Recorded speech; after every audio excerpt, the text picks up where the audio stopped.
बहुत दुखदायक घटना जिते निंदा कले कम हम लंबा समय पर ब्रह्मपुर भली ब्रॉड डेलाइट रे जो हत्या करा तार नजीर अच्छी किंतु ये जो पुनरावृत्ति करने जड़े सालिस पीन जे संघर्ष करुले लोकों लड़ुले क्या सहित कंप्रोमाइज करते अन्याय विरुद्ध प्रतिवाद करुले दुर्नीति विरुद्ध लड़ुले से जड़े लोक जो योजनाबद्ध भाव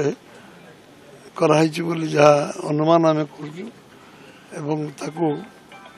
दृढ़ कार्यानुष्ठान आम सरकार समय कौन क्रिमिनाल असामाजिक तत्व लोग क्रिमिनाल जाति धर्म दल किसी ना विरुद्ध दृढ़ कार्यानुष्ठान एवं जहाँ इन्वेस्टिगेशन को जिते शाणित कराई पार तो करा निश्चित भाव में यार लॉजिकल एंड पर्यंत आम सरकार जीव एथर कौन सन्देह ना कारण ब्रह्मपुर लोक शांति चाहती ओडिशा शांतिप्रिय राज्य ब्रह्मपुर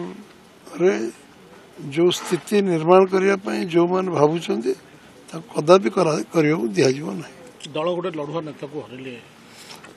दल बहुत बड़ क्षति ब्रह्मपुर क्षति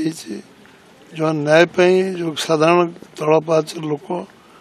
जो माने जो मान से लड़ुले से गोटे भल मुरबी हरैले वकिल हरैले गार्डियन हरैले एवं आज आम समाज रे जड़े समाज संस्कारक जड़े आम हरैलु से क्षति को भरणा करवा क्या पक्षर संभव नुहे स्पीयर रे सी जी कार्य करुले निश्चित भाव लोक सबुदिन मन रखे।